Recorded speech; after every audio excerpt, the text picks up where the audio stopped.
Orvosként nagyon fontosnak tartom, hogy az egészségügyet fejlesszük, és egy olyan egészségügyet építsünk, ahol jó gyógyítani és gyógyulni is.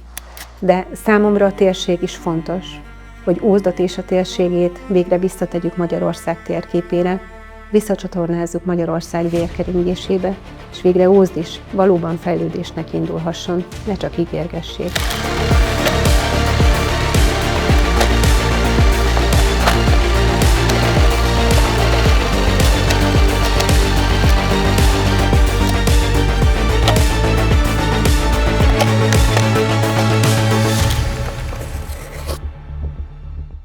Dr. Németh Csilla vagyok, 43 éves, édesanyja, házi orvos. Itt élek Ózdon a családommal. Én Arlóban vagyok házi orvos, Arló egyébként az én szülőfalum.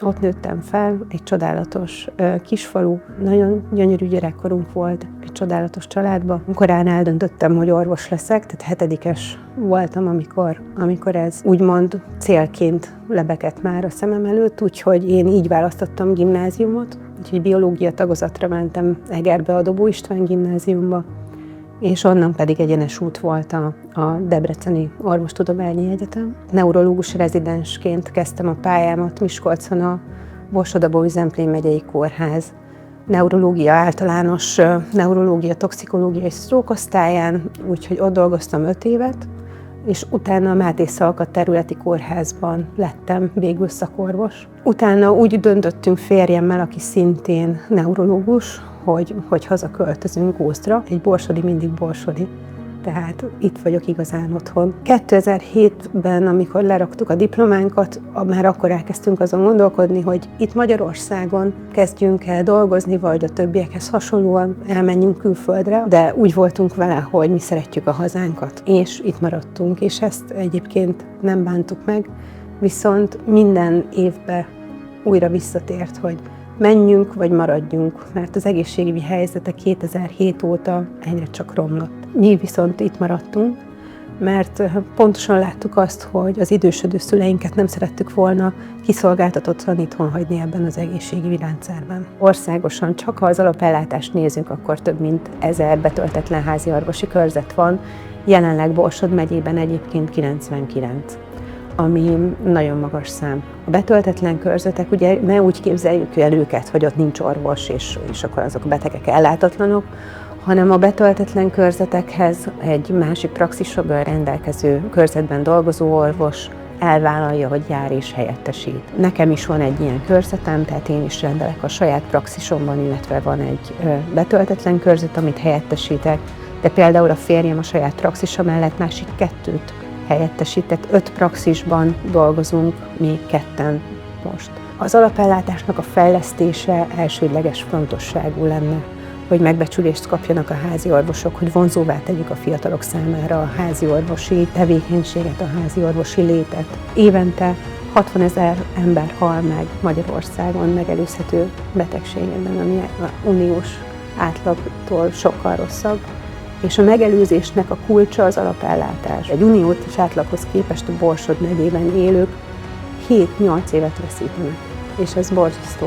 Egyébként politikával soha nem foglalkoztam. De ez, hogy ennyire bizonytalan volt az egészségügy, hogy egyre romlott a színvonala, egyre nehezebben lehetett a betegeket bejuttatni szakrendelőkre, egyre drágábbak a gyógyszerek, ezt úgy az ember egy idő után megunja. És ez a rendszer volt az, ami végül arra ösztökélt, hogy amikor megérkezett a Tisza mozgalom, és megérkezett Péter, akkor összenéztünk a férjemmel, és azt mondtuk, hogy ebben nekünk részt kell venni. Hogy végre itt van a lehetőség arra, hogy változásban szerepet játszhatunk, vagy változás történjen Magyarországon. Akkor azt mondtuk, hogy igen, nekünk ezt csinálni kell. Nem csak magunk miatt, hanem a betegeinkért is, illetve a gyerekeinkért. Mert nem szeretnénk, hogy egy ilyen Magyarországban üljenek fel. Az ózdi Tisza mozgalom egy pár emberrel indult, tényleg 3-4 ember egy messenger csoportban elkezdett egymásnak integetni, és elkezdtünk egymással beszélgetni az EP választás előtt, hogy megindult az aláírásgyűjtés, hogy milyen jó lenne, hogyha Ózdon is pultozna a Tisza. Úgyhogy így indult a mozgalom 4 emberrel és egy kölcsönpulttal. Annyira jó volt, hogy jöttek oda az emberek, és örültek nekünk, és szerettek volna csatlakozni, és annyira igényét éreztük annak, hogy ez a változás, ez itt Ózdon is el kell, hogy induljon. Hogy nagyon gyorsan egy kis önkéntes csapattá kovácsolódtunk, egy teljesen különböző korú és különböző társadalmi rétegből jövő emberek kezdtek el közösen gondolkodni, hogy hogyan lehetne itt is a változást elősegíteni. Nem csak a változást, hanem az egymásnak a segítése is nagyon fontossá vált. Ugye itt Ózdon nagyon magas a munkanélküliség, a munkahelyhiány, illetve a szegénység az egy borzasztó bélyege ennek a térségnek. Ugye a 90-es években bezárt Ózdon az ózdi kohászati üzemek, illetve bezártak a környező bányák, Farkasjó-Putnok, és több 10 000 ember lett hirtelen munkanélküli. Ezt a munkahelyhiányt 35 év alatt nem sikerült egyik kormánynak sem megoldani. Úgyhogy nagyon sokan mentek ki Németországba már akkor dolgozni. Ingáztak rengetegen, akkor is havi szinten, és ez a mai napig megvan. 3 heti, havi vagy több havi ingázásban ingáznak külföldre, hogy megélhetésük legyen. De van olyan is, aki napi ingázásban van, rengeteg fiatal hajnal 3-kor felszáll egy kis buszra, elmegy Budapestig, Debrecenig, ledolgozza a 8-10 óráját, és este 9-10-kor ér haza a családjához, és ez kizsigereli az embereket, kizsigereli a lelküket, és elszakítja egymástól a családokat. Ózdon rengeteg a roma szegregátum, nagyon sok mélyszékben élő család gyerek él, akiknek kitörési lehetőségük igazából az lenne, hogyha azt látnák, hogy el tudok menni dolgozni. De mivel nincs munkahely, így a megélhetésüket egy másik síkra teszik, családi pótlékot nem emelték már 2008 óta 12.200 forint gyerekenként, ebből nem lehet igazából már megélni. Tehát lehet, hogy még régebben el lehetett valahogy vegetálni, most gyakorlatilag arra elég, hogy a családok ne halljanak éhen. Van olyan gyerek, aki nem egy itt Ózdon és környékén, aki meleg ételt csak az iskolába eszik. És van olyan gyerek, aki nem biztos, hogy éjszaka fűtött szobában alszik. Hogyan is lehet le Ózdra munkahelyeket hozni? Vannak olyan gazdasági szakemberek, akik látják, hogy hogyan lehet egy régiót felfuttatni és felzárkóztatni és visszakötni Ózdot az ország vérkeringésébe. Kell hozzá egy úthálózat.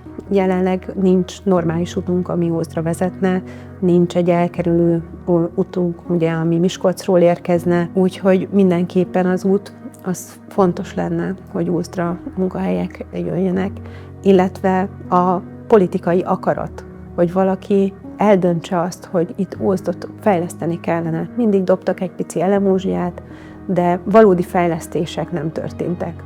Ha történtek is, akkor ezek ilyen nagy látványfejlesztések voltak. A digitális előmű és a Nemzeti Filmtörténeti Élményparkba beleöntött 1,5 milliárd forint, amivel 600 munkahelyet ígértek, de a 2 épületben nem tudom, hogy dolgozik-e 50 fő összesen.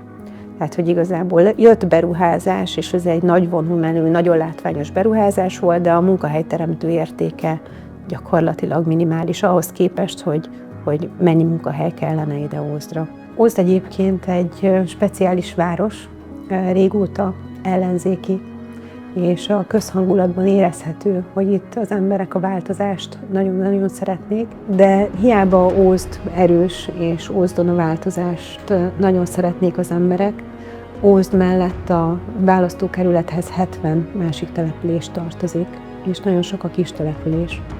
Ezekben a kis településekben borzasztóan dübörög a propaganda, és nagyon érezhető a félelem, amit a propagandagépezet súlykol beléjük. Minden településen pultoztunk már az elmúlt közel 2 év alatt, és minden településen azt éreztük, hogy félnek.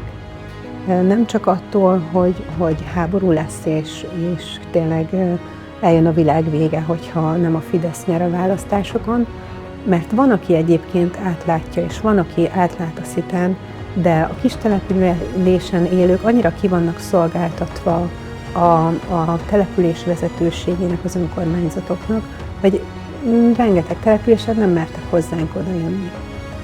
Ezek az önkormányzatok az egyetlen munkáltatók ezeken a kis településeken, közmunkaprogramban önkormányzati dolgozóként, és igen, ki van adva, hogy nem jöhetnek oda, mert akkor elveszítik a munkahelyüket, ha a tisztás aláíróívet aláírják, vagy csak ha oda jönnek beszélgetni. Halljuk, mondják az emberek, hogy ha nem arra szavaztok, akire mi mondjuk, akkor szintén elveszítitek a munkahelyet. Volt, aki elmondta, hogy telefonon kellett a szavazólapot lefényképezni.